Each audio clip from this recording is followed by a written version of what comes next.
Good morning, beautiful people. By the way, my wife just told me that's how I should start this video, so that's exactly what I was going to do. How's it going, guys? We're going to go over some of the news yesterday quickly, and then we're going to be going over the news this morning that's kind of hit the NHL and the Vancouver Canucks. And I just got to say, this is going to be a regular segment on this channel. By the way, thank you guys. It's been an amazing first 4 or 5 days on the channel. Truly amazing, man. We've had over 50 subscribers just in the last couple days.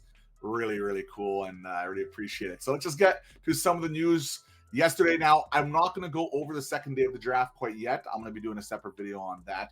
But let's get into kind of the trade. It was a really small trade where they got Ilya Safonov, and it's not really anything too interesting, other than the fact that this guy is really huge. He's a bit of a monster. Went for, future considerations, and to be completely honest, he had some okay numbers. The interesting thing about this is he's going to be at camp. So that is something that we're going to have to, or development camp that's happening in the next few weeks here. So that's going to be something we'll keep an eye on for sure.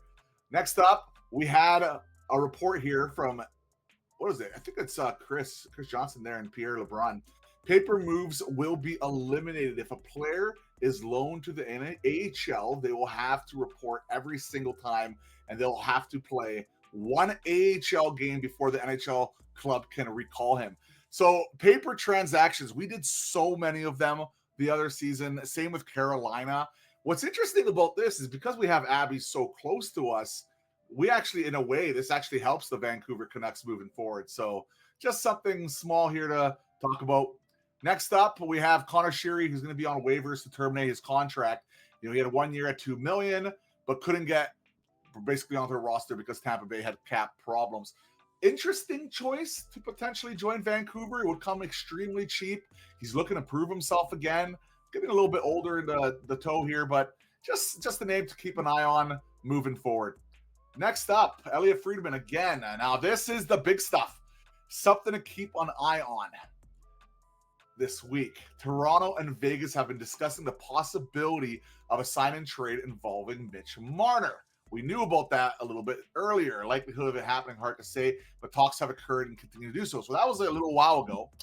But what's really interesting was the follow-up today. Elliot Friedman said there's been some talk that if Marner goes to Vegas, the Leafs will go after Vegas for tampering.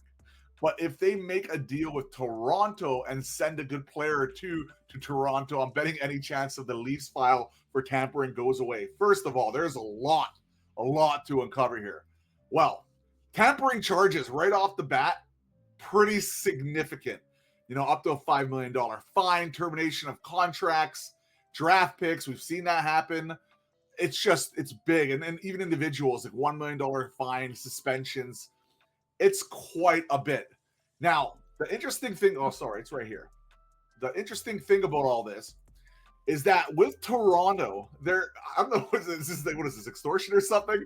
That they're saying, you better give us this or we're going to go into the tampering. Now, I will say this, tampering goes on in the NHL like crazy. This is not a new concept.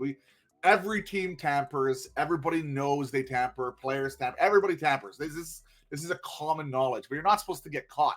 What's interesting about this is Toronto is trying to leverage some power here because it got leaked that, of course, Mitch Marner really wants to go to Vegas, apparently, right? These are all, I guess, apparent rumors, so nothing's confirmed. Obviously, it's not July 1st or anything like that, so we still have a few days for that. But what's interesting about this is with Mitch Marner specifically, obviously he's not going to be going back to Toronto, but now it's like, you better give us, Roy, you better give us something of value or we're going to go after you.